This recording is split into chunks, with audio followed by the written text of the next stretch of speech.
Chicas, entonces vamos a empezar ya con lo que es la carnita de los siguientes 3 LPDs, de lo que resta de este y de los siguientes otros dos, ¿sí? Entonces, lo que vamos a empezar a ver ya en estas sesiones es lo que se conoce como síntesis de procesos, ¿sí? Entonces, vamos a ver literal. Entonces, síntesis, hasta ahorita no hemos visto nada de síntesis. Entonces, vamos a empezar con síntesis de procesos. ¿Qué les suena, chicos, o a qué les suena la palabra síntesis de procesos? ¿Alguna idea?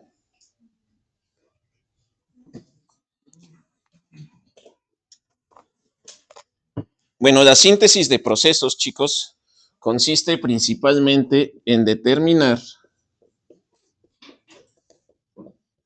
cómo debe ser el proceso en sí. ¿Sí? Entonces, la síntesis del proceso realmente consiste en determinar cómo debe de ser el proceso. Hasta ahorita, ¿qué han hecho en sus cursos, por ejemplo, de procesos de separación, de ingeniería de reactores? Por ejemplo, en los cursos de ingeniería de reactores yo les daba una reacción de A más B, por ejemplo, produce C. Esta es la reaccioncita que ustedes tienen. ¿Y qué era lo que les decía, por ejemplo, en la clase de ingeniería de reactores? Pues bueno, esto se lleva a cabo, por ejemplo, en un reactor CSTR. ¿Sí? Esto se lleva en un reactor CSTR a la condición de temperatura, vamos a suponer que es isotérmico, de 120 grados centígrados y la presión de, vamos a poner, de 2 atmósferas. Entonces, esa reacción se lleva a cabo ahí, ¿sí?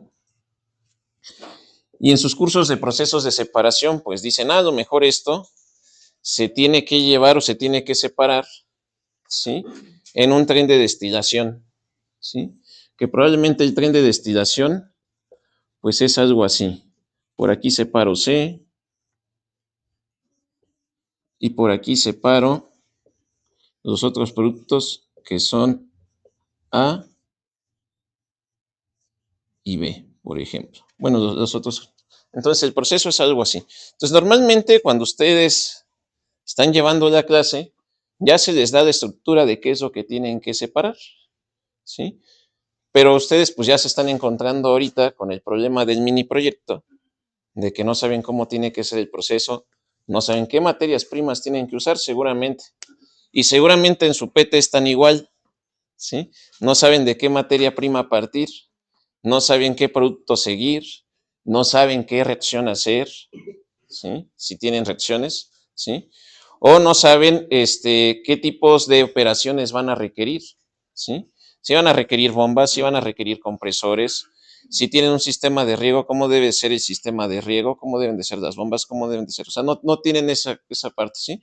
Lo que se busca en la síntesis de procesos es que ustedes puedan determinar precisamente una estructura como estas, ¿sí? Nadie me dice que la reacción tenga que ser A más B produce C, ¿sí? A lo mejor es A más D produce B, B más otro componente bueno, vamos a ponerle más B produce, bueno, más A produce el componente, vamos a poner el componente C. ¿Por qué la reacción no pudiera ser así? A lo mejor son más pasos, pero a lo mejor la reacción es más barata, ¿sí? A lo mejor la reacción pudiera ser así, ¿sí? A lo mejor tiene más pasos, pero la reacción es más barata y a lo mejor esto no se puede llevar, o a lo mejor no se lleva en un reactor de tanque agitado. A lo mejor esto se lleva tal vez en un reactor PFR. Y a lo mejor el proceso ya no es una secuencia, bueno, esto lo vamos a ver después, esto se conoce como secuencia directa. A lo mejor el proceso ya no es así. A lo mejor ahora yo ya tengo que empezar a pensar en otra estructura de procesos de separación. Entonces, aquí la pregunta que nosotros tendríamos es, ¿y qué proceso es mejor? por cuál me tengo que ir. ¿Sí? Entonces, aquí la pregunta en la síntesis de procesos es que yo voy a tener más de una manera de hacer el proceso, ¿sí? Más de una manera de poder, por ejemplo, crear un sistema de riego, más de una manera de poder crear fenoles, más de una manera de poder crear cierto tipo de procesos.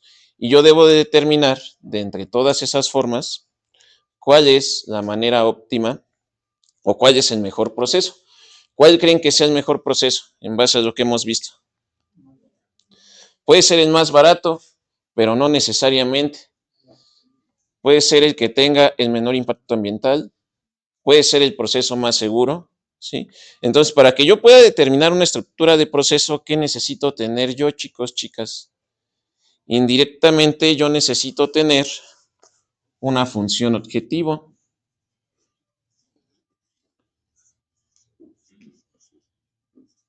¿sí? Y esa función objetivo, pues puede ser el costo. Yo quiero el proceso que tenga el mínimo costo, tengo el proceso que tenga el menor impacto ambiental.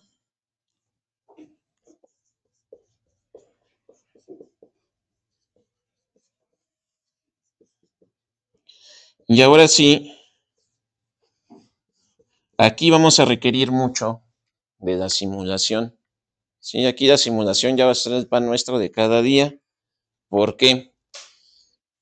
¿Cómo podemos saber que estas condiciones son las mejores, chicos? 120 y 1 grado y 2 atmósferas. ¿Por qué no escoger a lo mejor 140 y la presión de 1 atmósfera? ¿Sí? Yo voy a tener un barrido de composición. Yo voy a tener un montonal de condiciones de operación. ¿Estamos de acuerdo? ¿Cómo voy a determinar cuál es la mejor condición de operación? Pues debo de hacer eso. Es un análisis de sensibilidad aquí, aquí y aquí, suponiendo que esa es la estructura del proceso. Pero nadie me dice que el proceso es así, a lo mejor acá puede ir otra cosa así. Entonces es un análisis de sensibilidad sobre qué, chicos, sobre todas las posibles configuraciones que puede tener el proceso, ¿sí? Si el proceso tiene 500 configuraciones, ¿sí? 500 entre el análisis de sensibilidad de estas, pues yo tendría que hacer idealmente las 500 configuraciones. ¿Estamos de acuerdo? Entonces realmente estamos en un problema, ¿sí? De optimización, ¿sí? La síntesis de procesos, determinar cómo es la estructura del proceso, realmente es un problema de optimización. Yo aquí les estoy poniendo un objetivo, pero ¿por qué no les puedo poner? Yo sabes que yo no solo quiero un objetivo, quiero que el proceso sea el del menor costo y el de menor impacto ambiental, las dos cosas a la vez. Eso me complica todavía más el análisis de sensibilidad, o ya como actualmente es como se hacen los procesos ahora, ya no me interesa solo el costo ni el impacto ambiental, me interesa que el proceso sea lo más barato, con el menor impacto ambiental, lo más seguro y que aparte tenga el menor beneficio social.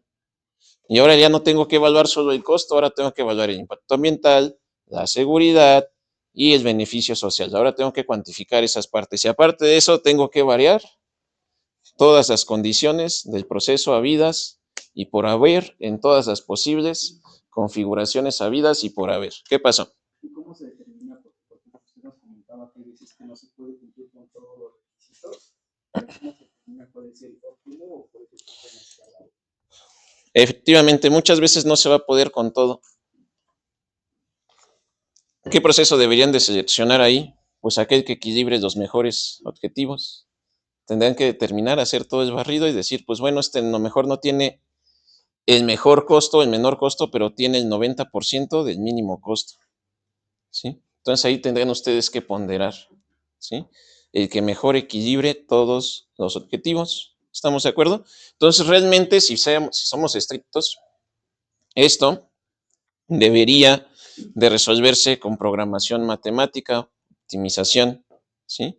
Que ustedes programen técnicas de optimización. Aquí no hay cursos de optimización, entonces no lo vamos a ver por optimización, lo vamos a hacer por análisis de sensibilidad, que es todavía más tardado, ¿sí?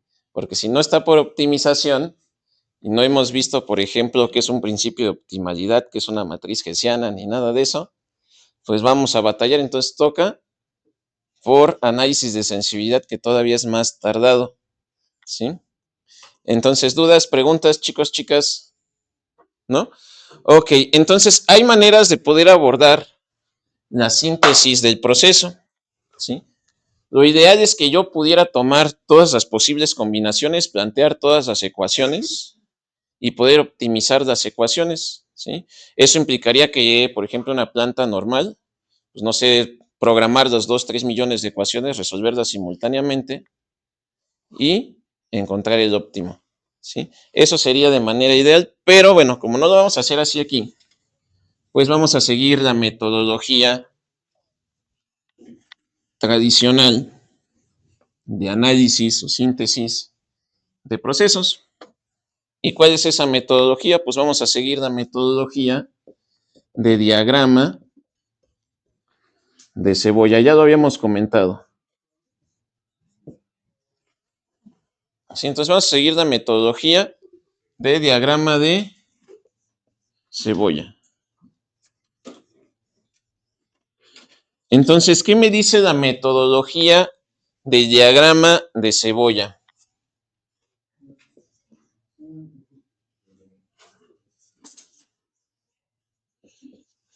Bueno, lo que me dice la metodología del diagrama de cebolla, ya la comentamos, es que los reactores y las reacciones son el núcleo del proceso, y tiene bastante sentido, porque si no hay algo que ustedes, no hay un reactor, chicos, pues no hay un producto que ustedes puedan producir. ¿Estamos de acuerdo? Y si no hay un producto que ustedes puedan producir, pues no hay un proceso. ¿Estamos de acuerdo? Entonces, ¿qué es lo que dice el diagrama de cebolla? Si yo quiero hacer la síntesis por análisis de sensibilidad, o bueno, por estudios de sensibilidad y heurísticas, yo debería comenzar la síntesis, ¿cómo, chicos? Pues por las reacciones y los reactores. ¿Estamos de acuerdo? Ya una vez que tengo la síntesis del reactor y cómo debe de ser esa reacción, me paso a la siguiente capa. La siguiente capa, ¿cuál creen que sean los procesos de qué? De separación. Vuelvo a repetir, los proyectos a veces son bastante diferentes, entonces no todas las capas se ocupan siempre. A lo mejor en la industria alimenticia no van a utilizar la de reactores, pero sí van a utilizar la de procesos de separación, ¿sí? ¿Por qué? Porque seguramente para la industria farmacéutica pues van a tener que purificar impurezas del agua, ¿sí? Si van a preparar juguitos, pues no puede llevar cierta cantidad de sales, entonces ahí entra la parte de procesos de separación. De ahí pues me tendría que ir a la siguiente capa, que sería las redes de intercambio de calor.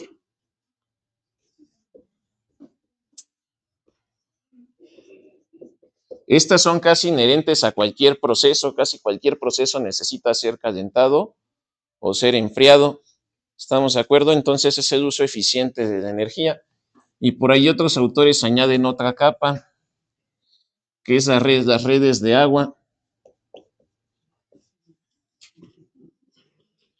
¿Cómo tengo que utilizar eficientemente el agua en el proceso? ¿La puedo reciclar? ¿No la puedo reciclar? Por ejemplo, por ahí me comentaba, no recuerdo quién tenía un proyecto de sistemas de riego. Pues esta parte les sirve mucho porque es de integración de agua, ¿sí? ¿Cómo tienen que usar ustedes el agua y cómo pueden ustedes recircular el agua para tener el mínimo consumo, manteniendo la misma eficiencia de riego, por ejemplo, ¿sí? Y ya por último, pues se evalúa, ¿sí?, toda la parte de impacto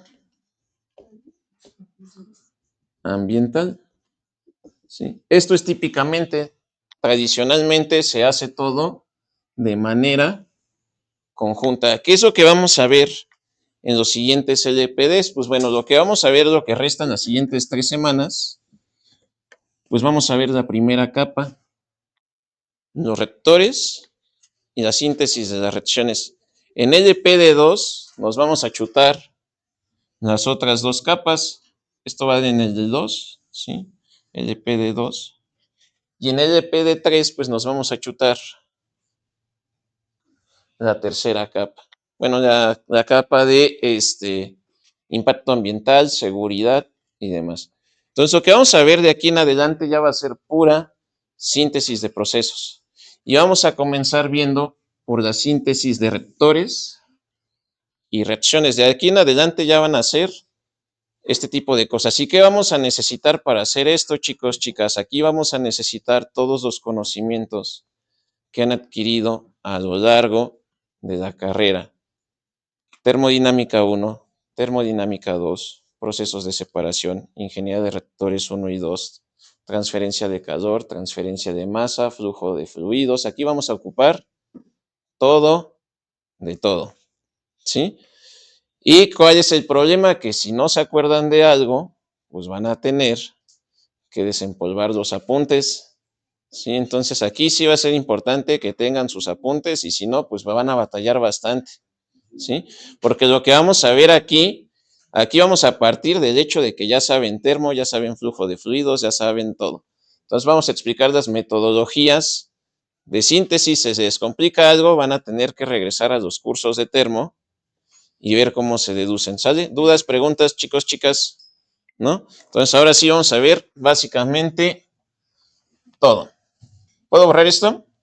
Entonces ahorita nos vamos a centrar en la primera capa del diagrama de cebolla, que es la síntesis de reactores y la síntesis de reacciones, ¿sí? Entonces vamos a empezar con síntesis de procesos y vamos a empezar con la parte de síntesis de sistemas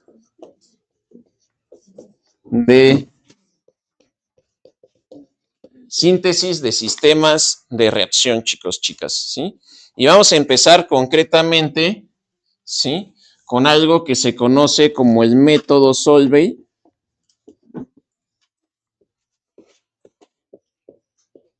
Método Solvay de May y Ruth, ¿sí?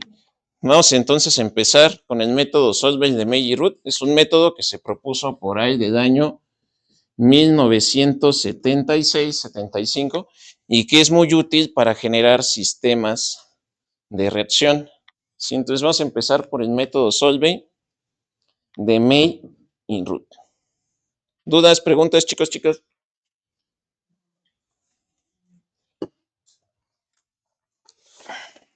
Ok, entonces voy a ejemplificar un poquito el problema al que nos enfrentamos, ¿sí? Vamos a suponer que yo tengo el siguiente sistema de reacción. 2 moles o 2 moléculas de cloruro de sodio más carbonato de calcio me producen, ¿sí? Carbonato de sodio, ¿sí? Y cloruro de calcio, ¿sí? Entonces vamos a suponer que yo tengo esta reacción, ¿sí? ¿Qué es lo que hemos hecho hasta ahorita, chicos, chicas? Yo les he dicho, o hemos visto algunas cosas, hemos visto hasta ahorita, ¿sí? Costos, ¿estamos de acuerdo? Pues ahora vamos a necesitar 2 costos. ¿Por qué? Porque ¿cuál creen que van a ser las rutas que vamos a seleccionar? Siempre las de menor costo. Por eso que empezamos viendo costeo, ¿sí? Bueno, antes de ver costeo, ¿qué fue lo que vimos? ¿Cuál fue el tema que vimos, chicos, chicas?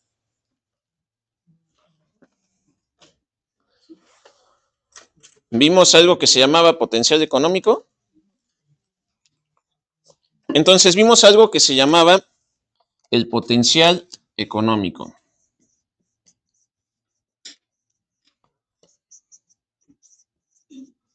Entonces, en el potencial económico, básicamente yo tenía aquí lo que era el precio de productos. Así muy a grosso modo, ahorita no vamos a poner los impactos ambientales ni nada de eso, ¿sí? Menos el costo de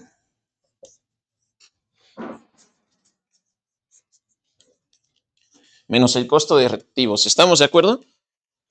Ahorita no vamos a ponernos con las otras cosas. Entonces, hayamos determinado que era así más a grosso modo era esto. ¿Estamos de acuerdo?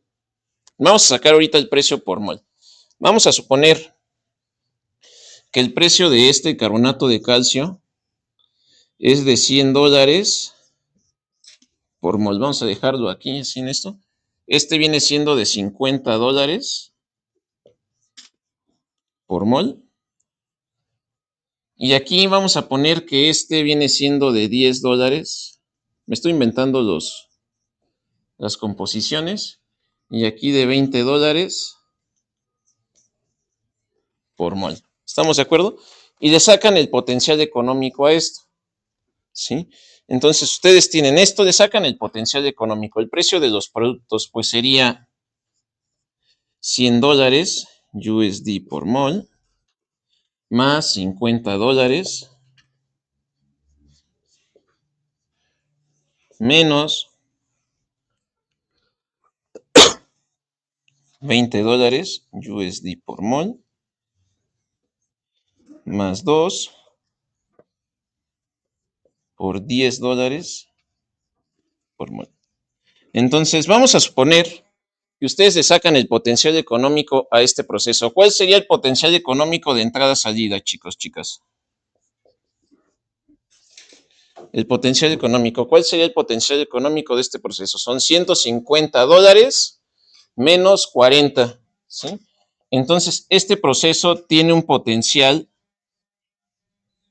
¿sí?, de $110 por mol. ¿Estamos de acuerdo?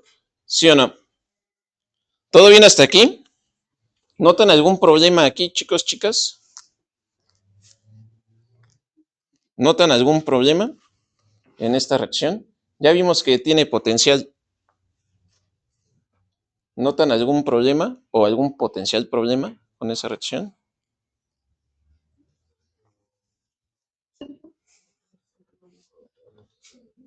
Bueno, aparte de que no hemos tomado en cuenta los impactos ambientales, los costos de impacto ambiental, ahorita no tomen en cuenta nada de eso. ¿Notan algún potencial problema o creen que pueda haber algún potencial problema con la reacción? Puede ser que a lo mejor es endotérmica y que requiere energía, ¿ok? ¿Qué más? Algo un poco más fundamental, chicos, chicas. Ahorita no se metan a que es endotérmica, es exotérmica, más fundamental. ¿Notan algún problema o algún potencial problema?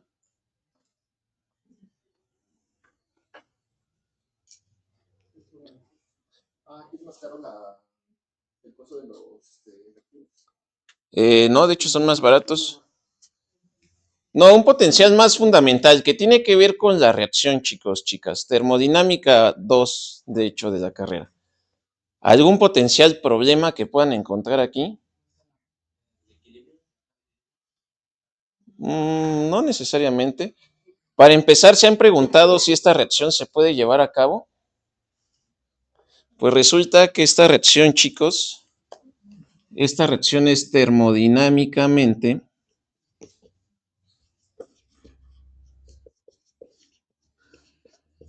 imposible. Esta reacción como tal no se puede llevar a cabo por limitaciones termodinámicas, ¿sí?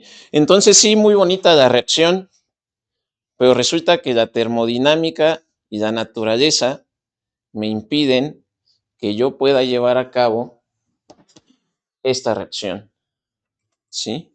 Entonces, el primer problema que tenemos que preguntarnos, ok, sí, muy bonita la reacción y demás, pero bueno, ¿se puede llevar a cabo? ¿Sí o no? Pues en este caso, esta reacción no se puede llevar a cabo. Es termodinámicamente, es termodinámicamente imposible llevarla, ¿sí? Y sin embargo, se produce el carbonato de calcio usando estos productos, bueno, estos reactivos. A pesar de que esta reacción es termodinámicamente infactible, yo puedo producir el carbonato de sodio a partir de estos dos. ¿Cómo lo puedo hacer? Ya dijimos que la reacción es imposible. ¿Cómo lo puedo hacer?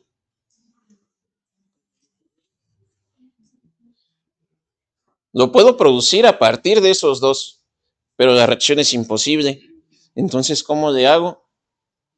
Y esto se produce y se hace industrialmente, utilizando esos dos. ¿Cómo se hace? ¿Cómo hacemos esa magia, chicos, chicas? Se usan otras rutas de reacción, ¿sí?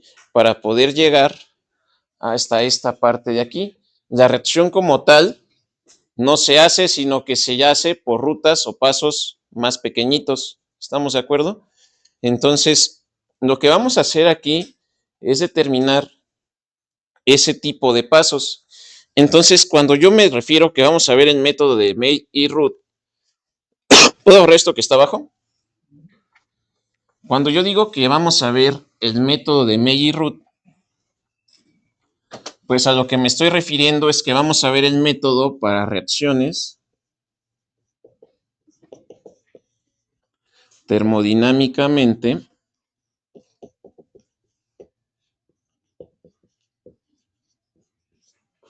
imposibles, ¿sí? Entonces yo quiero sintetizar algo y esa reacción no es viable, pues lo que vamos a hacer aquí es crear esas rutas de reacción. Esto es súper común en industria. Hay muchas maneras o hay muchos componentes que siguen el método de May-Root y muchos procesos que siguen el método de May-Root para crear sistemas de reacción. Esto lo van a encontrar dependiendo dónde lo lean, ¿sí? ¿Puedo borrar esto? Esto lo van a encontrar dependiendo en algunas referencias, como la creación de clústeres Solvay, ¿sí? Si no lo encuentran como método de May-Root, lo encuentran como método de creación de clústeres Solvay. Sí, ahorita vamos a ver por qué. ¿Dudas, preguntas, chicos, chicas? ¿No? ¿Todo bien? Entonces lo encuentran como método de clúster Solvay también, o de clústeres. ¿Dudas, preguntas? Entonces ya dijimos que esa reacción es termodinámicamente imposible, ¿sí? Pero, pues, ¿qué creen? Les vuelvo a repetir, ese producto sí se puede producir, ¿sí?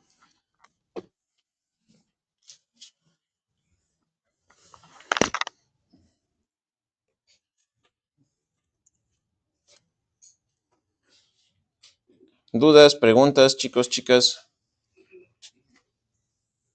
¿Cuál creen que sea la ruta de reacción para ese clúster? ¿O cómo creen que tendremos que hacer? Ahorita voy a explicar un poquito esa parte. Separación.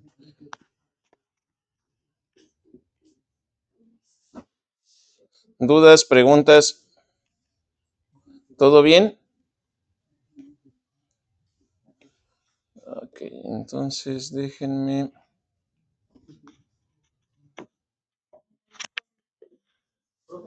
¿Qué pasó?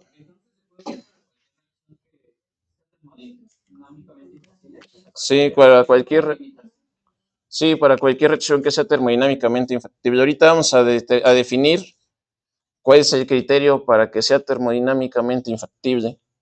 Sí, justamente. Ahorita vamos a empezar por esa parte. Un momentito. ¿Dudas, preguntas hasta aquí? Entonces, la primera parte que nos debíamos de preguntar, chicos, es si esa reacción se puede llevar a cabo. ¿Sí? ¿Dudas, preguntas?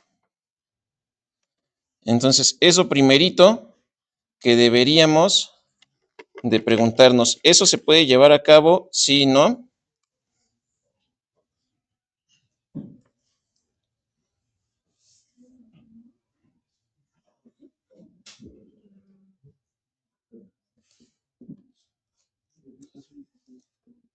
Entonces, déjenme ahorita ¿Ya me mandaste el link, Gerardo?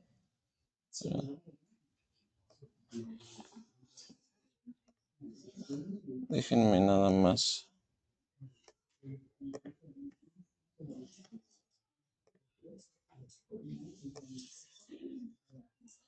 ¿Dudas, preguntas, chicos, chicas? Entonces les digo, esto se puede generar.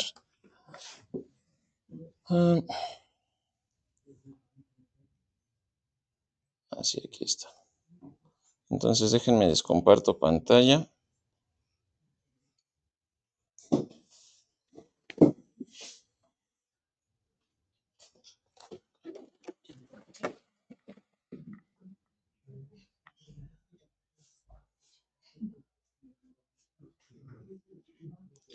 Entonces, lo primero que deberíamos de preguntarnos, chicos, chicas, es si esa reacción se puede llevar a cabo. Entonces, la reacción que acabo de poner se conoce como reacción Solvay. ¿Por qué?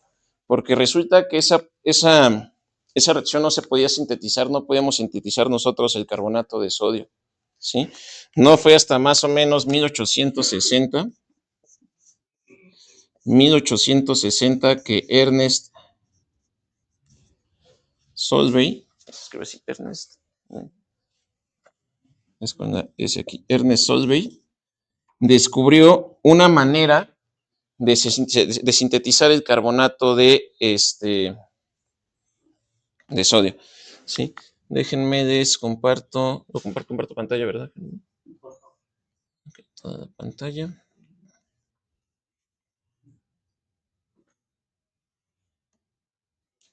Entonces, no sé si se alcanza a ver, chicos, chicas.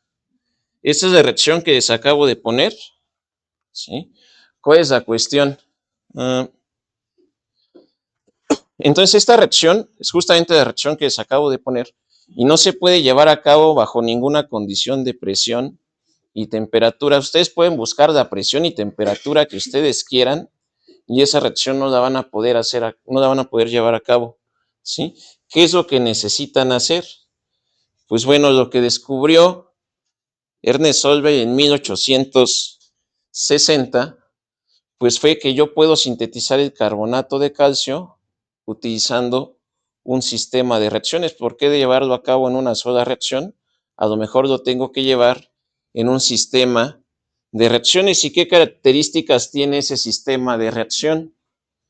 Pues que los productos intermediarios se cancelan a lo largo de todo el sistema de reacción. Es decir, yo produzco intermediarios, esos intermediarios yo los consumo en otra reacción y así me los voy llevando, los produzco, los consumo, los produzco, los consumo, de tal manera que, ¿qué, chicos, chicas?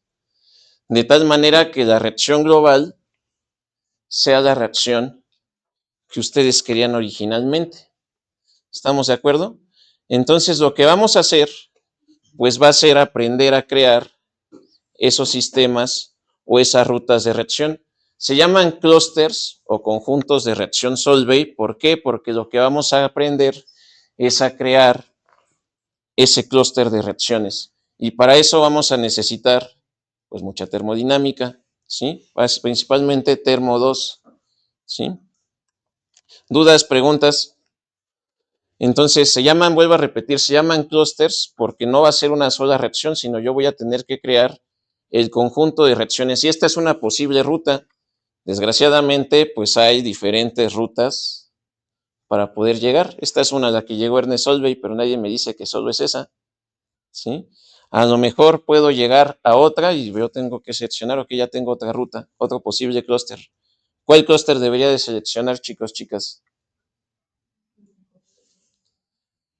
Pues puede ser el de menor potencial, el de mejor potencial económico, el de condiciones de operación con temperaturas más bajas, ¿sí? O el de menor costo, si ya se pueden evaluar costos. ¿Estamos de acuerdo, chicos, chicas? Entonces, ¿se puede llevar a cabo la reacción? Pues no necesariamente no se lleva a cabo la reacción. ¿Por qué? Porque es termodinámicamente infactible, pero ¿qué sí puedo llevar a cabo? ¿Sí? Pues puedo llevar a cabo clústeres de reacciones, conjuntos de reacciones que como resultado me den la reacción global, ¿sí? ¿Y qué características ven de ese clúster, chicos, chicas? Eso se conoce como un clúster Solvay. ¿Qué características tienen ahí?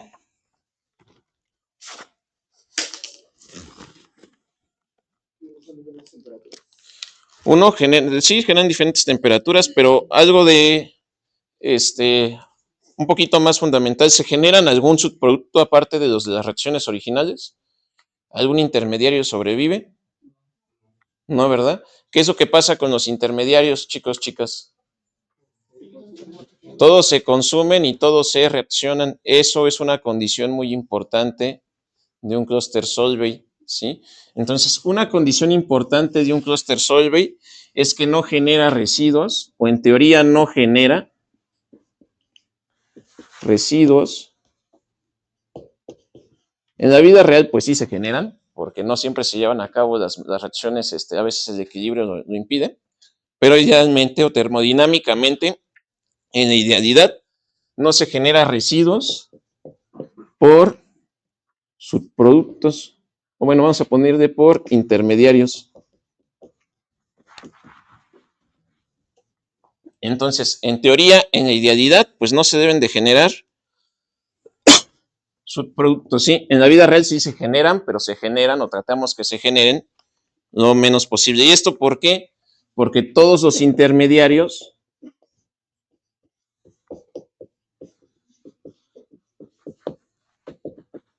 se consumen y se producen.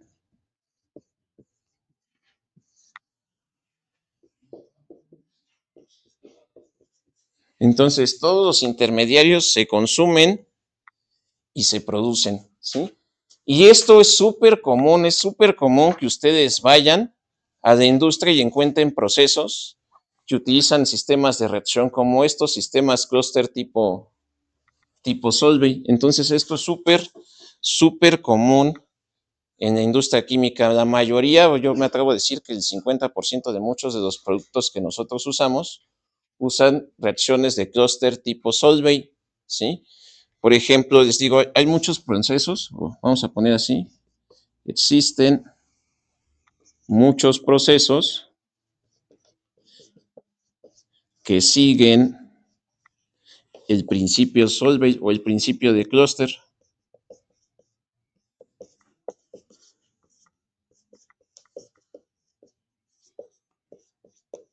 Entonces, hay un montonal de productos que siguen eso, ¿sí? Un ejemplo, pues es el proceso Haber-Bosch, ¿sí? El proceso Haber-Bosch, ¿sí? Que sirve para la producción de amoníaco, sigue un principio de clúster tipo Solvay, ¿sí? Resulta que el amoníaco yo no puedo producir directamente, o no lo puedo producir directamente de nitrógeno y oxígeno. Tengo que seguir, ¿sí? Forzosamente un sistema de reacción. ¿Sí saben para qué es importante el amoníaco, chicos, chicas? Probablemente la mayoría de ustedes le deban su vida al proceso Haber-Bosch.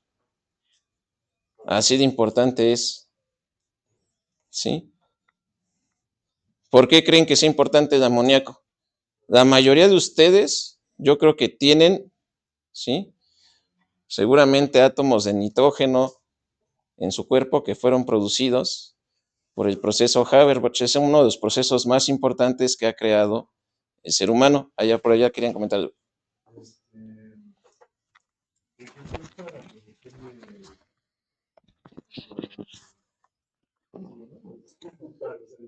Fertilizantes. Así es, es el proceso para producción de fertilizantes. ¿Sabían qué se usaba antes de la producción de fertilizantes, chicos, chicas? Se usaba el guano. ¿Qué es el guano? La popó de pájaro, en pocas palabras, ¿sí? Se usaba la popó de pájaro, ¿sí?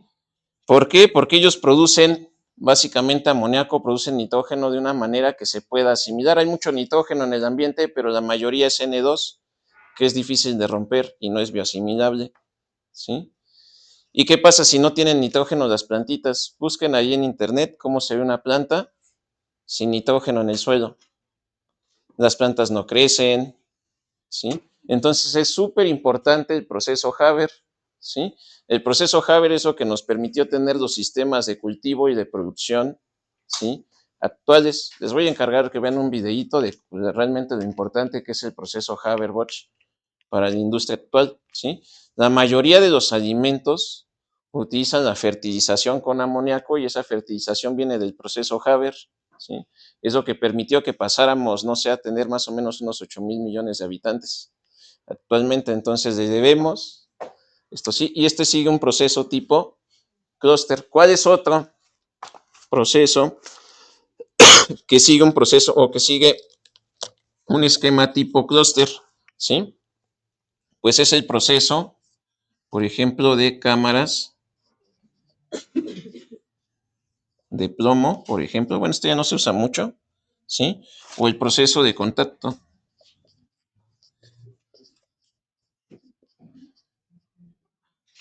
¿Alguna vez han escuchado de estos dos procesos? El de cámaras de plomo y de contacto. Son ingenieros químicos, deben de haberlo escuchado al menos una vez alguno de esos dos, ¿no? ¿Para qué sirven estos? Estos sirven para producir ácido sulfúrico.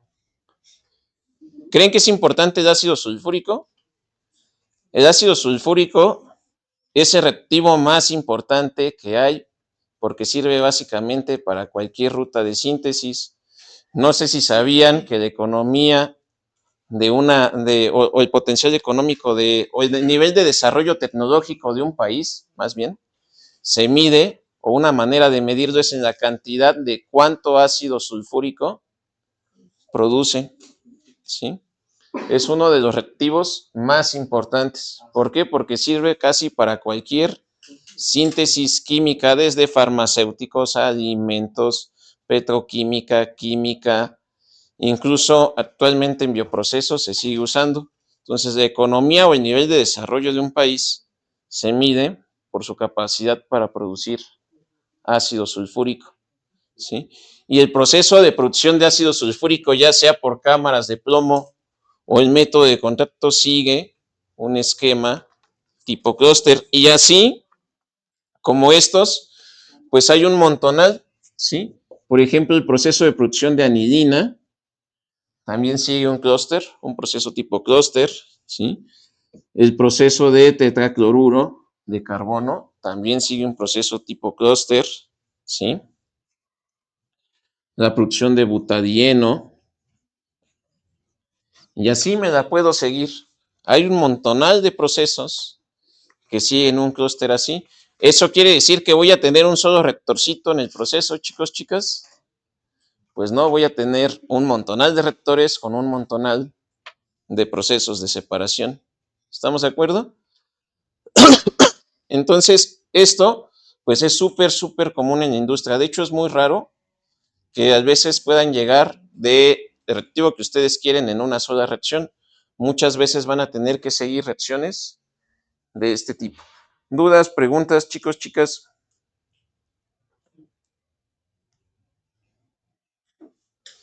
Entonces, ¿qué es lo que estamos buscando?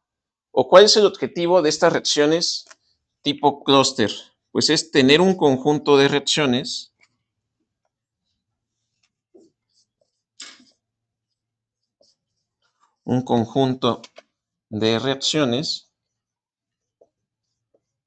cuyo efecto global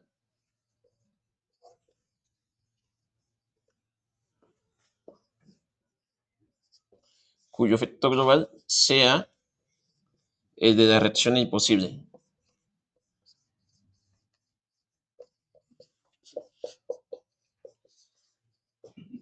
Entonces es tener un conjunto de reacciones en el que el efecto global de esas reacciones pues sea el de la reacción imposible. Por ahí les pasé, de hecho, el artículo original, ¿sí?, del proceso tipo Solvay. ¿Estamos de acuerdo? Aquí está.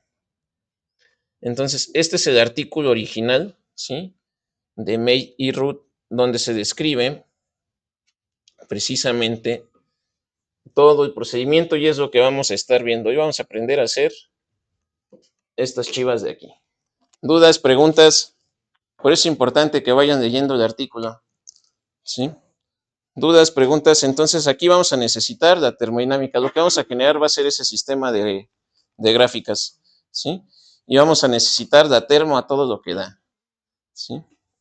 ¿Dudas, preguntas? Por eso les pedí que vinieran el día de hoy, porque ya vamos a empezar con la parte del proceso. ¿sí? Porque con que se pierdan ya una clase, pues ya valió. ¿Dudas, preguntas? Entonces lo que vamos a aprender va a ser a crear esas gráficas para crear los sistemas tipo clúster. ¿Dudas, preguntas, chicos, chicas? ¿No? Entonces esto lo vamos a sacar con pura termodinámica, ¿sí? Por eso les digo que aquí ya vamos a empezar a ver ahora sí todo lo que vamos a necesitar. Entonces, el artículo original les dejé que hicieran un pequeño resumen para el viernes, ¿sí?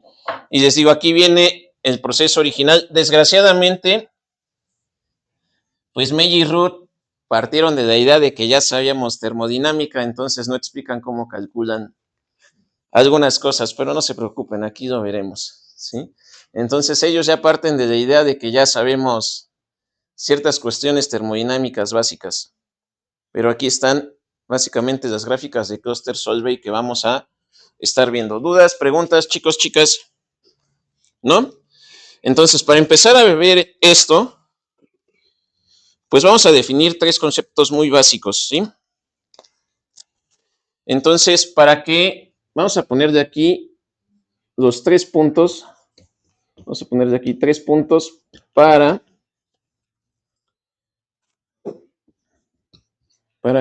que un conjunto Solvay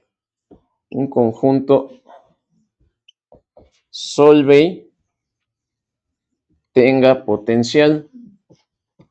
De hecho, esto de método Solvay va muy de la mano con lo que ven, por ejemplo, en reactores 2 con catalizadores, ¿sí? Esto va muy de la mano, ¿sí? Va muy de la mano de termo y de catalizadores, son muy amiguitos. Entonces, hay 3 puntos que se deben de tener, ¿sí? ¿Cuál es el punto número 1 que deben de tener esos conjuntos Solvay para que tengan un potencial? ¿Sí? El primero es que las reacciones sean estequiométricamente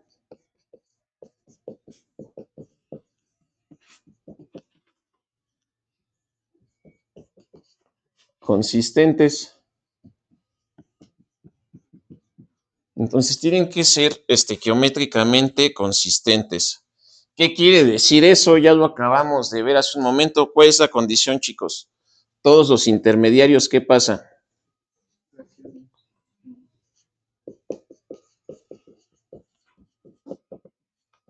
Todos los intermediarios se producen y consumen. Entonces, para que tenga potencial, ¿sí? Para que su clúster Solvay sea factible, pues no deben de generar residuos, porque si no, ¿qué vamos a tener, chicos? Pues ya hay una carga ahí ambiental. ¿Estamos de acuerdo? Entonces, deben de ser estequiométricamente consistentes. Todos los reactivos y, bueno, todos los intermediarios se deben consumir y se deben producir, ¿sí? De tal manera que el efecto, pues, sea la reacción global, ¿sí? 2. ¿Cuál creen que sea el paso número 2? No te preocupes. Ya dijimos que esto aplica para reacciones que son termodinámicamente imposibles. ¿Estamos de acuerdo? Entonces aquí la pregunta que les hago, ¿y cómo sabemos que es termodinámicamente imposible? ¿Por las energías de activación? ¿Cómo podemos saber que es termodinámicamente imposible la reacción?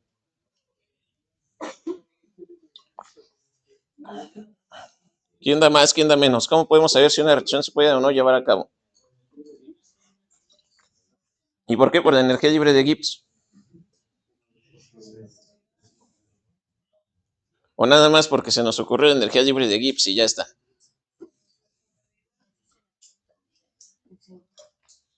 Porque es un criterio de espontaneidad. Así es. Ahora que bien, ya sabemos que es por la energía libre de Gibbs. ¿Y qué valor debe tener de energía libre de Gibbs para que eso sea negativo? Y si es positivo, ¿siempre se va a llevar a cabo? No, una cosa es que sea espontánea y otra cosa es que se pueda llevar a cabo. Imagínense que sea espontánea, pero la velocidad de reacción es tan pequeña que tardo 10,000 años en producirlo. Y la energía libre de Gibbs me dice que es espontánea. Entonces, ¿qué valor debe tener la energía libre de Gibbs, chicos, chicas? Hay un valor límite que debería de tener esa energía libre de Gibbs para que esa reacción se pueda llevar a cabo en un tiempo razonable, ¿sí? Porque si no, pues se puede llevar y puede tardar, la velocidad de reacción puede ser tan pequeñita y es espontánea, que puede llevar ahí años, ¿sí?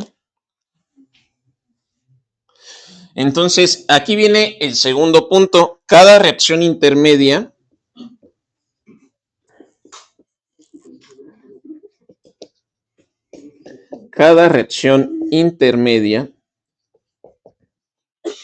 ¿sí? Debe ser factible.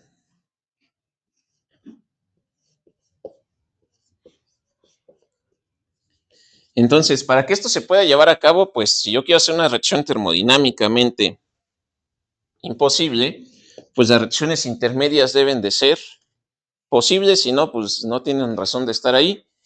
Y eso quiere decir que el delta G, o el cambio en energía libre de Gibbs, debe de ser menor o igual a 10 kilocalorías sobre mol.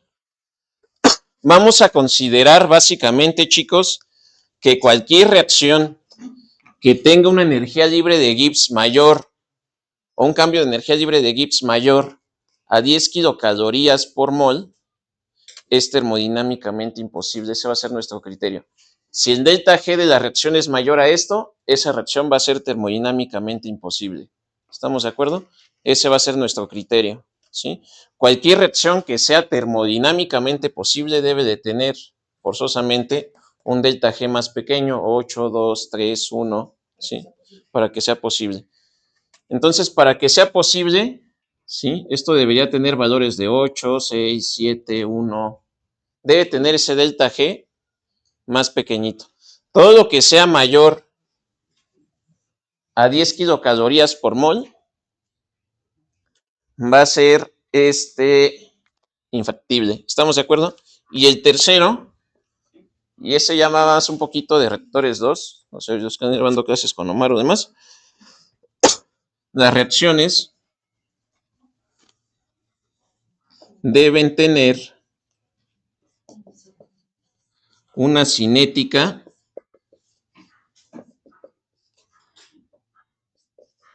adecuada. Deben tener una cinética adecuada. ¿A qué me refiero con una cinética adecuada? Pues justamente a lo que les comentaba, chicos. Una cosa es que la reacción se pueda llevar a cabo y otra cosa es cuánto tiempo me va a llevar llevar a cabo esa reacción. Si a lo mejor yo tengo una reacción que tiene un delta G de 8 kilocalorías por mol, la reacción es factible, ¿sí? Pero a lo mejor la velocidad de reacción es tan pequeña o está limitada por el equilibrio que para fines prácticos pues no se lleva. Entonces siempre se tiene que comprobar con la cinética, ¿sí? Lo que hace el método Solvay, o lo que vamos a ver en el caso del método Solvay de Meyer-Ruth, es que el método Solvay asegura estos primeros dos pasos, ¿sí? Entonces el método Solvay de Meyer-Ruth asegura estos primeros dos.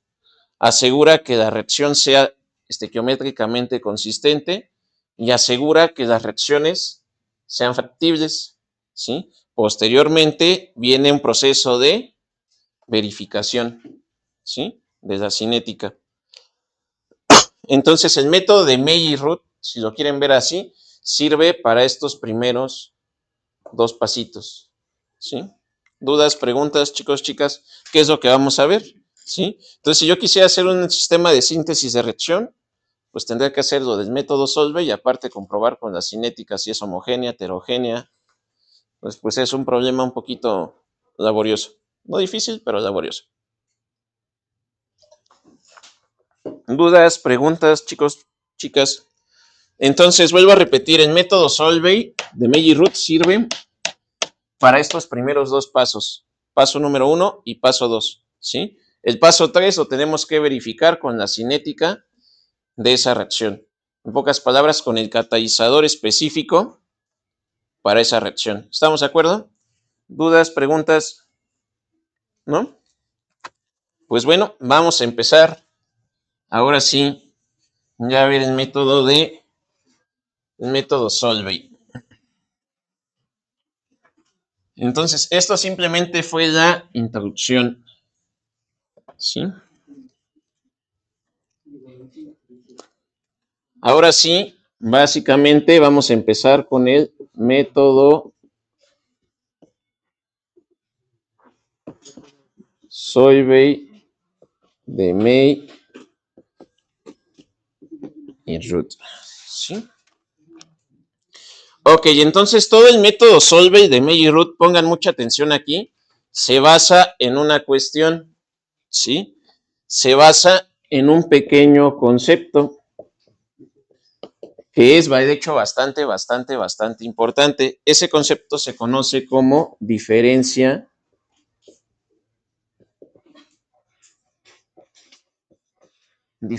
común, ¿sí?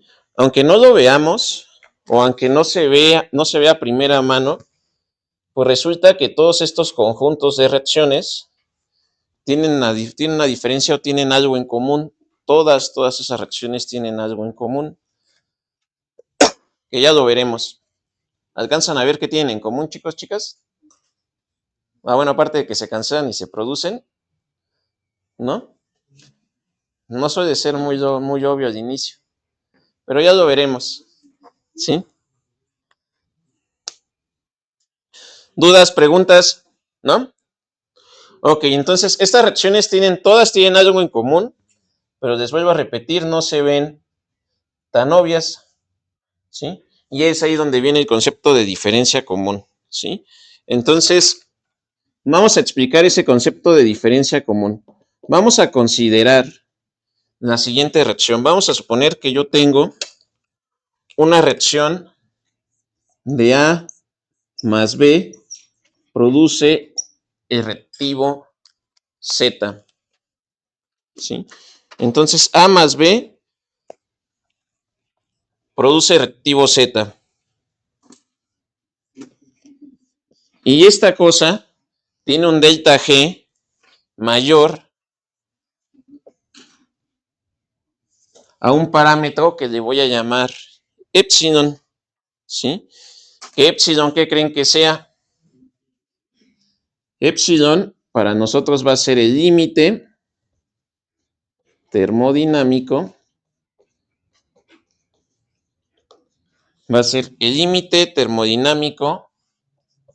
de factibilidad. Entonces, epsilon va a ser el límite termodinámico de factibilidad. ¿Cuál es ese límite termodinámico, chicos, chicas?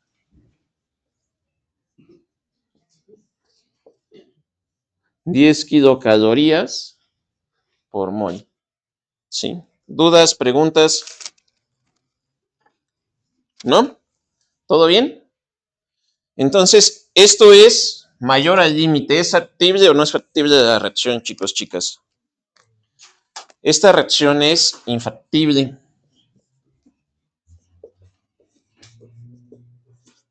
Entonces, esta reacción, por lo tanto, es infactible. ¿Estamos de acuerdo? ¿Dudas, preguntas? ¿No? Ok. ¿Qué es lo que vamos a hacer? Yo quiero producir esta reacción. ¿Qué voy a hacer? Me voy a ir a la literatura, porque esto es de buscar mucho, tristemente, y voy a buscar reacciones que tengan estos productos y que tengan esos reactivos, ¿sí? Voy a la literatura, busco y encuentro esta reacción, ¿sí? Vamos a suponer que voy a la literatura, busco y encuentro la reacción de A más L produce N, ¿sí? Es la reacción número 1. Y voy a la literatura y busco otra reacción que sería N más B produce Z más L. Aquí es mucho de buscar en la literatura, chicos, chicas, ¿sí? Aquí van a tener que buscar muchísimo. ¿sí? Ese es uno de los principales problemas del método Solvay, que necesitan que ya una reacción exista y sea factible. Si se fijan, pues los clústeres son enormes, ¿sí? Entonces, imagínense la cantidad de búsquedas que hay que hacer, ¿sí? Entonces, bueno, ya desde aquí estamos con un problema. Yo tengo que buscar las reacciones. Entonces, bueno, bienvenidos porque les toca una búsqueda bastante amplia, ¿sí? No va a ser fácil. Y ahorita les digo porque no solo es buscar las reacciones, también es buscar los parámetros termodinámicos, que ese es otro lío enorme, ¿sí? Entonces, bienvenidos porque esto va a demorar mucho, ¿sí? Esto no va a ser un camino de rosas principalmente, ¿sí? Va a ser todavía peor. Entonces, esta es la segunda reacción. Ya busqué en la literatura y esa es la segunda reacción. ¿Y qué características deben de tener esas reacciones? Pues que la primera reacción debe de tener un delta G menor que el epsilon y esta delta G pues también debe de tener una reacción menor a qué, chicos, chicas, al límite de factibilidad. ¿Estamos de acuerdo? ¿Sí o no? ¿Sí? ¿Todo bien hasta aquí? ¿Sí? Entonces, ¿qué es la diferencia común, chicos, chicas? La diferencia común es un reactivo que yo voy a seleccionar, ¿sí? Yo voy a seleccionar como diferencia común un reactivo y este reactivo tiene que estar presente en las demás reacciones. Por eso se llama diferencia común, ¿sí? Y tiene que estar presente tanto como reactivo como producto. ¿Estamos de acuerdo? ¿Dudas, preguntas, chicos, chicas? ¿Cuál podría ser una diferencia común aquí? Ahorita lo vamos a ver.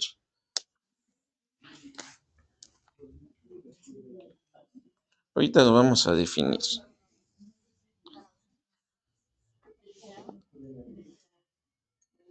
Vamos a utilizar como diferencia, parece si utilizamos como diferencia común.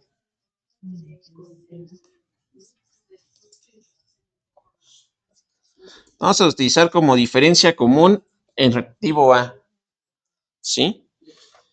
Entonces voy a utilizar como referencia común en reactivo A.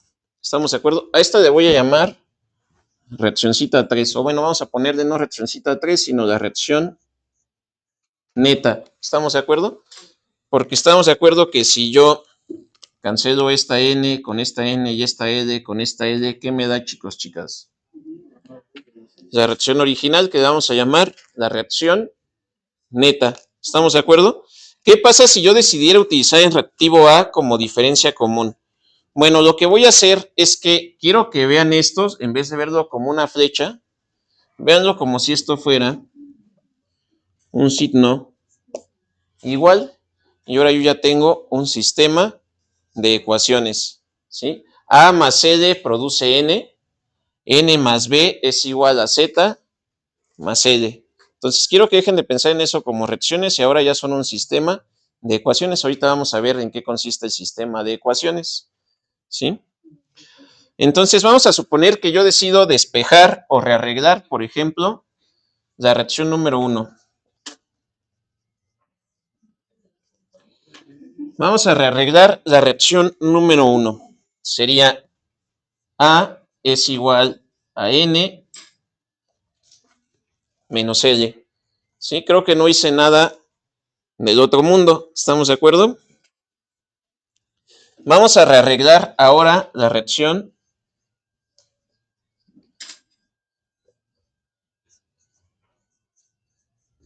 neta. La reacción neta me quedaría A es igual a ¿qué, chicos, chicas? Z menos B. ¿Estamos de acuerdo, chicos, chicas? Y la reacción intermedia, ¿qué sería, chicos, chicas? La reacción, por ejemplo, ¿cómo sería? Vamos a rearreglar. Vamos a rearreglar la reacción número 2, ¿sí? ¿Qué es lo que voy a hacer, chicos, chicas, para arreglar esta reacción número 2? Lo que voy a hacer va a ser despejar, pero ¿qué voy a despejar? ¿Qué voy a despejar? Pues ya tengo aquí una diferencia común. Si se fijan, ¿a qué es igual? El reactivo A. El reactivo A es igual a N menos L y es igual a Z menos B. ¿Estamos de acuerdo? Este que está sumando, ¿cómo pasa, chicos, chicas? Restando. Entonces yo debería tener Z menos B. ¿Estamos de acuerdo? Y este L está sumando, ¿cómo pasa? Restando. ¿Sí o no? ¿Dudas, preguntas hasta aquí, chicos, chicas? ¿Sí o no? ¿Y qué tienen en común esas cosas? ¿Eso a qué es igual, chicos, chicas? Eso es igual al reactivo A. ¿Estamos de acuerdo? ¿Sí o no? Entonces, desde un punto de vista matemático, A está presente en qué, chicos, chicas? Está presente en las tres reacciones matemáticamente hablando, ¿sí? Por eso se conoce como diferencia común. Físicamente no está, pero matemáticamente sí está. Y matemáticamente, ¿qué es lo que yo debería de tener ahí, chicos, chicas? ¿Qué es lo que yo voy a cuantificar aquí? Lo que voy a cuantificar va a ser energía libre de Gibbs. Entonces, lo que yo voy a cuantificar es que el cambio de la energía libre de Gibbs para el componente A se debe de respetar en todos y cada uno de los pasos, ¿sí? Entonces, la diferencia común es que estas reacciones equivalen matemáticamente ¿a qué? Entonces, cuando yo veo un sistema de reacción en un clúster tipo Solvay, lo que estoy viendo aquí no se ve tan obvio a simple vista. De hecho, no es obvio a simple vista. Ahí donde están los sistemas de reacción.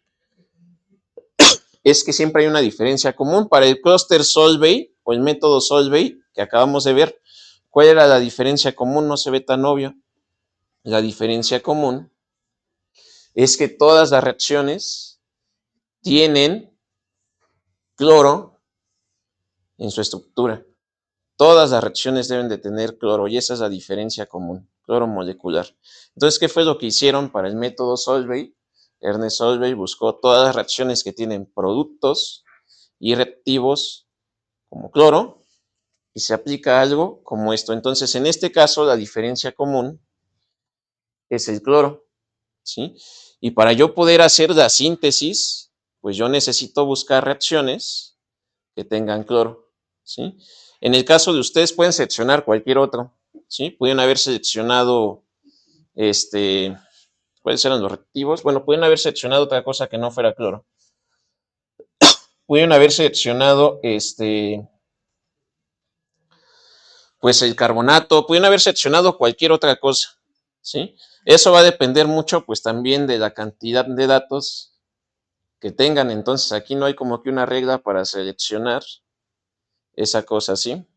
La diferencia común. Si encuentran 5 reacciones para una y para otra encuentran 10, pues bueno, sabrá Dios. Ahí ustedes tendrán que hacer las diferencias comunes. ¿Dudas, preguntas? ¿No?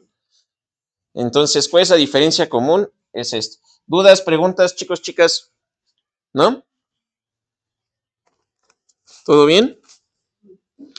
¿Cómo serían las energías libres de Gibbs para ese sistema? Un cambio en energía libre de Gibbs. Por ejemplo, para la velocidad neta.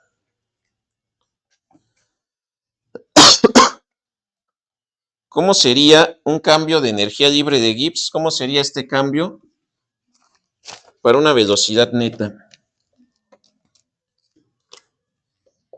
¿Cómo sería el cambio delta G neta? ¿Sí?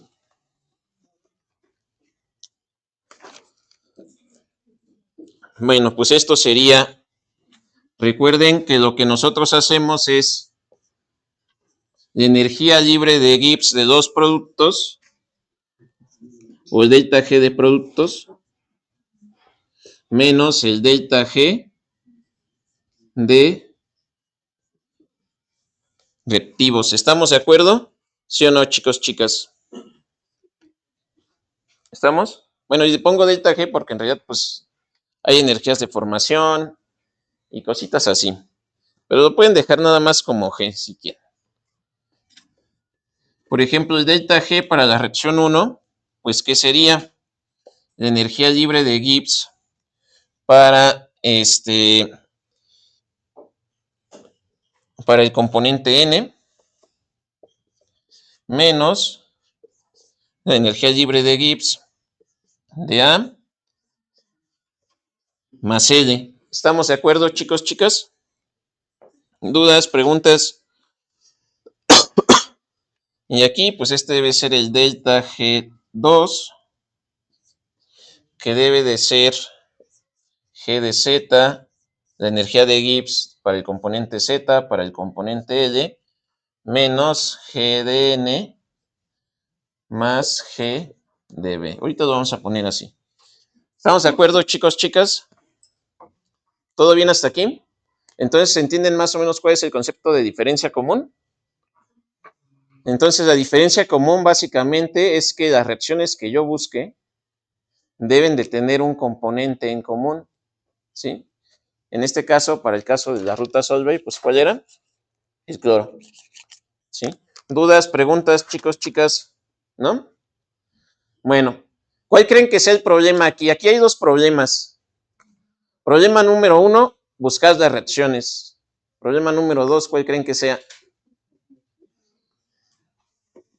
Vamos a calcular esas energías libres de Gibbs. ¿Cómo se calculan? Entropía y entalpía. ¿Y qué necesitas para una entalpía? ¿Y qué necesitas para el CP?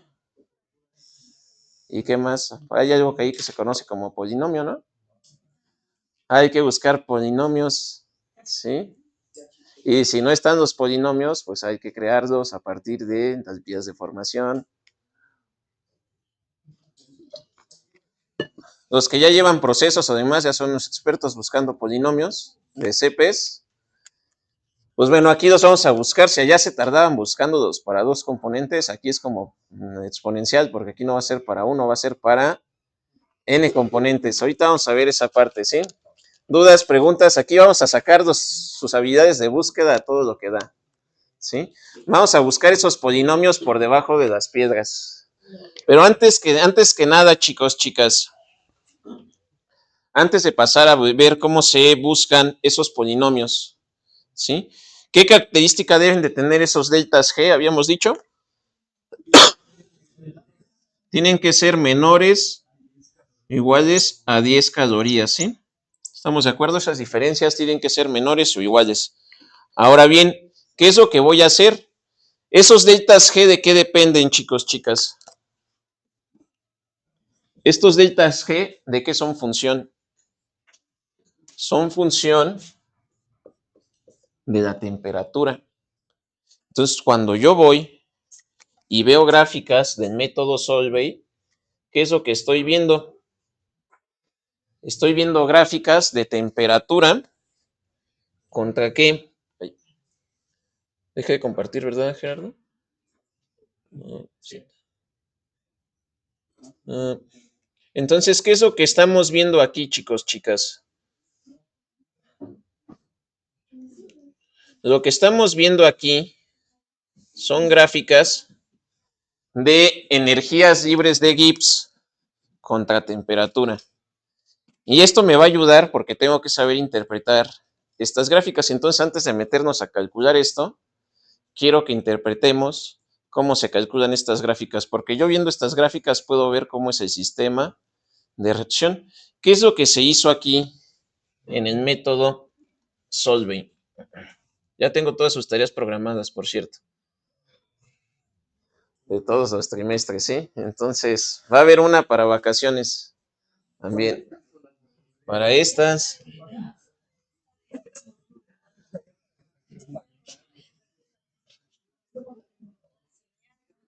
Sí, entonces ya están programadas todas sus tareas de todos los trimestres, ya habidas y por haber. Ya de aquí en adelante las tareas ya no van a ser rápidas como las que vimos ahorita. Si creen que esas eran tardadas, ¿sí?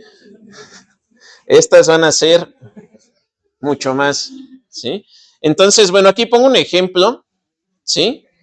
De una reacción que es termodinámicamente infactible, ¿sí? Entonces yo tengo esta reacción, ¿sí? Entonces tengo esa reaccioncita de ahí, ¿sí? Si yo quisiera producir hidrógeno molecular y cloro a partir de ácido clorhídrico, pues eso es termodinámicamente infactible, ¿sí? ¿Qué debería hacer yo? Pues vamos a buscar una diferencia común, ¿sí? La diferencia común, en este caso, ¿qué fue? Fue un reactivo, ¿estamos de acuerdo? Pero la diferencia común también puede ser un producto. En este caso es un producto, ¿sí? Entonces se hace la diferencia común para reacciones que tengan cloro molecular, ¿sí? ¿Qué es lo que se hace? Pues se buscan reacciones que tengan o produzcan cloro. Por ejemplo, la primera reacción, ¿puedo borrar esto que está aquí, chicos, chicas? ¿Sí? Ahí ya vienen las diferencias o ya vienen en función de la diferencia. Pero quiero que nos centremos en esta reaccioncita de aquí. Realmente, esa sería una reacción que es algo como esto. CO más Cl. ¿Sí? ¿Dudas, preguntas, chicos, chicas? Entonces sería más o menos algo como esto. ¿Dudas, preguntas? Entonces, ahí están las diferencias comunes. ¿Estamos? ¿Sí? Entonces, hay varias reaccioncitas, ya se pusieron a buscar todas las reacciones que les producen o les consumen su cloro. ¿Estamos de acuerdo? ¿Cómo voy a saber cuál es el sistema de reacción? Bueno, tenemos que producir las diferencias comunes, que fue lo que hice aquí con las letras. ¿Estamos de acuerdo? Calculan las energías libres de Gibbs y van a obtener esta gráfica. Ahora bien, en base a esa gráfica y en base a las diferencias comunes, en base a estas reacciones y en base a esta gráfica, yo tengo que generar un sistema de reacción. ¿Cómo lo voy a generar? Antes de meternos, necesito que sepamos interpretar esto de aquí. Bueno, no lo comenté, pero es importante comentarlo. Voy a volver a escribir la reaccioncita para interpretar un poquito esas. ¿Dudas, preguntas, chicos, chicas? Voy a poner entonces esta reaccioncita otra vez para ejemplificar lo que estamos. Yo tengo una reacción de A más B produce Z. ¿Estamos de acuerdo? Y tengo las reacciones de A más L producen N y N más B producen Z más L. Vamos a ver cómo se interpretan esas reacciones. Yo ya tenía mis diferencias comunes, ¿sí? De hecho, no lo hubiera borrado. Tengo las diferencias comunes, ¿sí? ¿Cuáles son mis diferencias comunes? Pues A es igual a N menos L, A es igual a Z menos B y A es igual a Z menos B y esto es igual N menos L. ¿Estamos de acuerdo, chicos, chicas? ¿Sí? Bueno, ¿qué es lo que se hace aquí? Bueno, lo que se hace, chicos, chicas, es que yo voy a hacer un gráfico de temperatura contra delta G. ¿Estamos de acuerdo, chicos, chicas? ¿Hasta aquí vamos bien? ¿Sí? ¿Seguros, seguras? ¿Y qué es lo que voy a hacer aquí? Creo que no puse el gráfico, pero en la parte inferior del gráfico, chicos, chicas, yo voy a tener, ¿sí? Lo que es mi reactivo A, ¿sí? En este caso.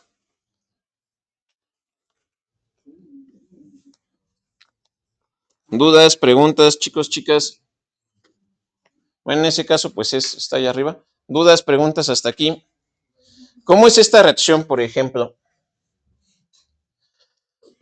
Tengo cloruro. Bueno, ahorita lo vamos a ver. Entonces tengo esta parte de aquí. ¿Y qué debería de tener yo acá, chicos, chicas? Ya tengo Z, que dijimos que esta es una reacción termodinámicamente infactible. Y acá lo que voy a tener va a ser Z menos B. ¿Estamos de acuerdo? ¿Por qué Z menos B, chicos, chicas? Porque Z menos B, Z, ¿cuál es mi producto principal que me gustaría producir, chicos, chicas?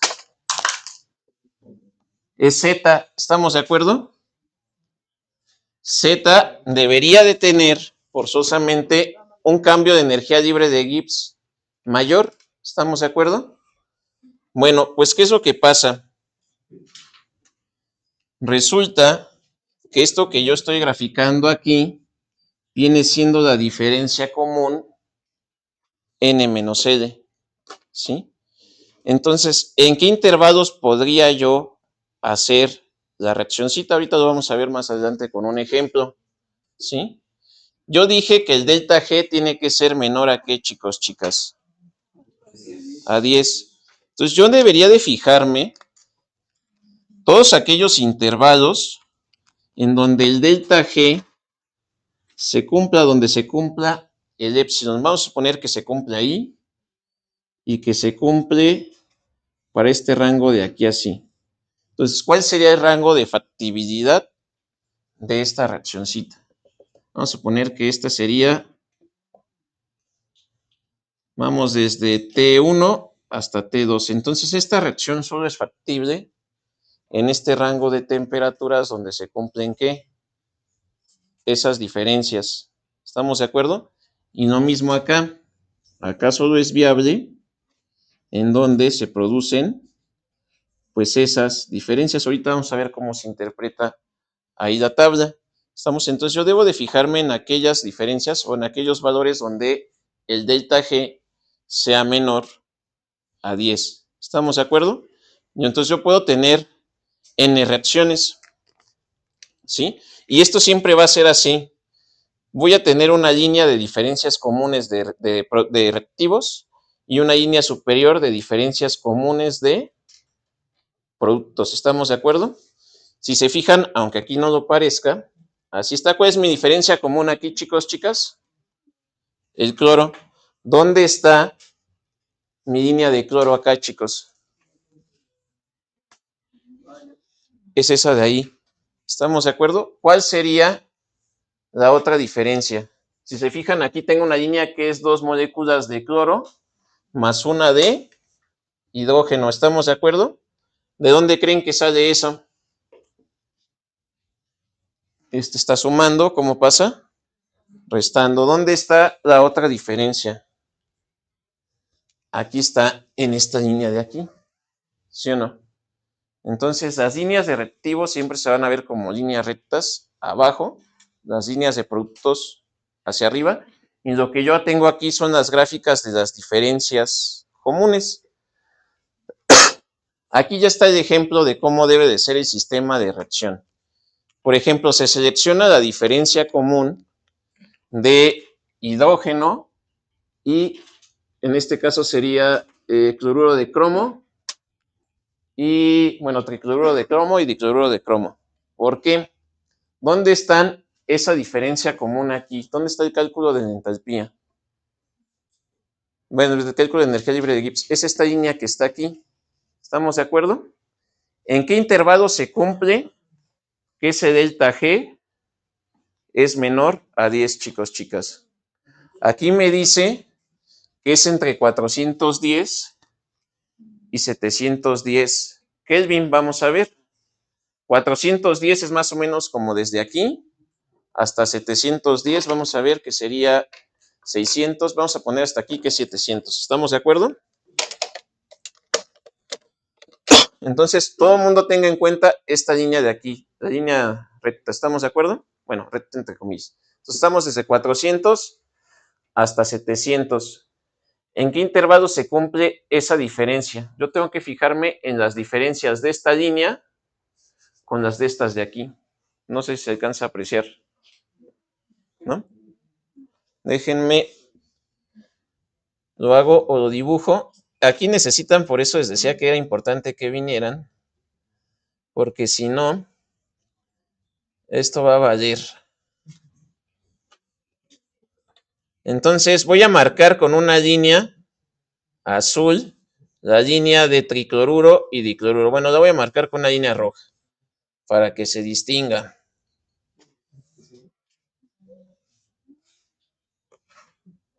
Entonces ya de aquí les digo que aquí ya empieza lo emocionante. Entonces es esa línea y vamos a tener otra línea que va a ser la de la diferencia común del dicloruro y el tricloruro. Después vamos a ver cómo se obtienen estas líneas. Ahí están. ¿Sí? ¿Estamos de acuerdo? Entonces, esta línea de aquí representa el sistema de reacción o representa este sistema de reacción. ¿Estamos de acuerdo? Representa básicamente esta diferencia. Dos moléculas de ácido clorhídrico, menos una de hidrógeno, me tiene que dar pues esta partecita de aquí. ¿Estamos? ¿En qué intervalo se cumple el delta G? Aquí tengo mi delta G, que vamos a poner que es como 45, y acá como 50, ¿estamos de acuerdo? Tengo que fijarme en los intervalos en donde se respete el delta G. No necesariamente tiene que cruzar, pero donde se respete, ¿qué, chicos, chicas? El delta G. Entonces, en este intervalo, ahora sí creo que ya podemos ver cómo está aquí la gráfica, ¿no? Entonces, en este intervalo de 400 se está respetando el delta G mínimo. En este intervalo de 700 también se está respetando el delta G mínimo, y en todo ese rango se está respetando ¿qué? Ese delta G mínimo. Entonces, el rango de temperaturas en el que se puede llevar a cabo esa reacción, 410 y 790. Aquí lo difícil va a ser generar esas gráficas de delta G. ¿Sí? ¿Dudas, preguntas? Vamos con la segunda parte. Dice que es una diferencia común. Ok, entonces yo ya tengo la diferencia común. Tengo que irme por esta reacción. Y esta reacción, ¿qué es lo que va a hacer, chicos, chicas? Miren, me va a desplazar hacia arriba de la gráfica. Yo quiero llegar hasta esta línea de cloro. ¿Estamos de acuerdo? ¿Cómo me puedo desplazar en esta línea hacia arriba, chicos, chicas? Aumentando la temperatura. ¿Estamos de acuerdo? Ahora bien, yo necesito encontrar otra reacción que tenga un delta G mínimo con esta de aquí. ¿Cuál creen que pueda respetarme ese delta G mínimo? Pues es esta de aquí, ¿no? La de magnesio y cloro, ¿no? La de cloruro de magnesio. ¿Estamos de acuerdo? ¿Sí o no? ¿Estamos de acuerdo que en ciertos rangos se respeta el delta G? ¿Entre qué rango se respeta ese delta G, chicos, chicas? Ahora estoy analizando, si se fijan, voy a añadir otra recta. Ahora estoy analizando esta de aquí. Lo malo es que aquí están a color. Ahora estoy analizando esa recta de ahí. Ya lo vamos a hacer con un ejercicio, no se preocupen. ¿Sí? Entonces, ¿en qué rangos creen que se respete el delta G? Más o menos como a 1000. Se respeta la diferencia desde 1000 hasta 1350, porque luego vuelve a caer. ¿Estamos de acuerdo? Ok, bien, entonces ya me pasé a esta reacción de acá. ¿Qué necesito hacer para aumentar mi delta G? Pues cambiar la temperatura, subir o bajar. ¿Sí? En este caso, lo que yo necesito es llegar a cloro. ¿Puedo utilizar esta reacción para un delta G que tenga cloro ya directamente? Pues sí, desde 1350 hasta 1500, yo podría tener desde 1350, sería 1100, 200, 300, desde 1350 hasta 1500, yo tengo aquí la diferencia de ¿qué? De 10 kilocalorías por mol ¿En qué? En el cloro, ¿sí? Y aquí está. La diferencia ya me debe de producir cloro. ¿Cómo es el sistema de reacción? Pues si estas son las diferencias, pues ya nada más hacemos las multiplicaciones de los coeficientes estequiométricos. Este está restando, ¿cómo pasa? Sumando, ¿sí? ¿Qué es lo que está aquí? Está restando, pasa, sumando. Este está restando, ¿cómo pasa? Sumando. ¿Y qué creen que pasa aquí, chicos, chicas? ¿Se cancelan todos? Dos moléculas de cloruro de cromo, dos moléculas de cloruro de cromo, dos moléculas de tricloruro de cromo. Se cancelan todas y cada una de las reacciones. ¿Estamos de acuerdo? Entonces es la manera en la que se interpretan las rutas de reacción. ¿Creen que sea la única ruta de reacción que hay? Les voy a encargar de tarea que busquen otra ruta de reacción ahí. ¿Sí? Esta no es la única ruta. Les voy a mandar el archivo. Hay otra ruta de reacción. Bueno, hay como otras 3. ¿Sí? Esta es simplemente una que respeta el delta G. ¿Estamos? Entonces puede haber más de una ruta de reacción. ¿Dudas? ¿Preguntas? Ok. ¿Estamos bien hasta aquí, chicos, chicas? Ya supimos más o menos cómo interpretar esa gráfica. ¿Sí? Entonces, simple y sencillamente busquen otra ruta de reacción. ¿Sí? Que respete el delta G de 10. Ahí ya encontramos unas, ¿sí? Ya dijimos que entre 410 y 790 se respeta el delta G aquí. ¿Sí? Tengo que cambiar la temperatura, en este caso aumentarla, para irme a la siguiente reacción y de ahí volver a subir. ¿Para qué? Para irme hasta el cloro que yo necesito. ¿Estamos de acuerdo? ¿Dudas? ¿Preguntas? Ahora bien, ya supimos interpretar la gráfica. ¿Cómo vamos a calcular el delta G? Ya para cerrar la clase de hoy. ¿Cómo vamos a calcularlo? Ya me dijeron que el delta G es igual a ¿qué? Al delta H menos T por delta S. ¿Estamos de acuerdo? ¿Me sirve esa ecuación? Sí, pues sí, técnicamente sí. Pero no es la que vamos a usar. Les voy a encargar que deduzcan y lo añadan a su tarea del viernes. Van a deducir la siguiente ecuación. ¿Sí? D delta G sobre T entre dt es igual a menos delta H entre T al cuadrado. Termodinámica 2, la debieron haber visto, es una relación de las fundamentales. ¿Sí? Entonces, a partir de esta ecuación, van a llegar a algo que es como esto. Esta es la que nosotros vamos a usar. ¿Sí? Ya lo debieron haber visto en su clase de Termo 2. ¿Sí? Para entalpías de reacción y calores de reacción, formación y demás. Ahí se debe de ver esa relación. Eso es Termo 2. ¿Sí? ¿Dudas? ¿Preguntas? Ahora bien, vamos a definir ya algunas cosas de termo, así vas. ¿Cómo calculo un cambio de entalpía, chicos, chicas? Pues realmente el cambio de entalpía, pues es hacer la integral del Cp delta T. ¿Estamos de acuerdo? Y si yo tengo polinomios de Cp, por ejemplo, A más B T a la 1 más C T a la 2, ¿qué es lo que debería hacer ahí, chicos, chicas? Integrar. ¿Cómo calculo el término de entropía? Usando los polinomios de Cp. O bueno, usando la entalpía. ¿Cómo cambio el cambio de entalpía? Perdón.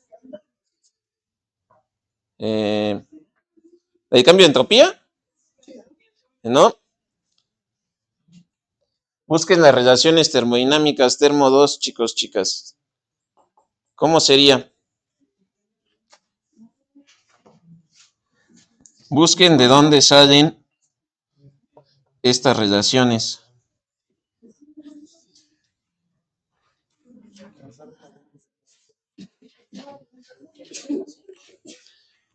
¿Sí? El cambio de entropía es integral de la entalpía sobre la temperatura diferencial de la temperatura. ¿Sí? ¿Dudas, preguntas, chicos, chicas? Entonces, de tarea aparte de eso, se van a llevar de dónde salen principalmente esta de aquí y esta de aquí. ¿De dónde salen? Porque las vamos a ocupar. Aquí yo nada más voy a llegar a trabajar ya con esas, ¿sí? Pero sí es importante que sepan de dónde salen esos termo 2, ¿sí?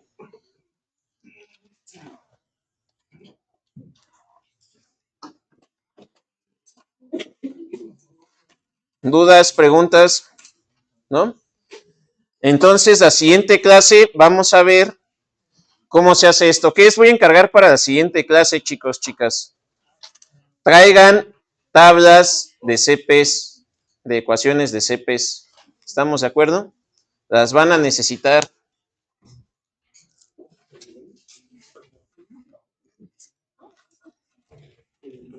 Ahora sí ya empezamos con lo bueno.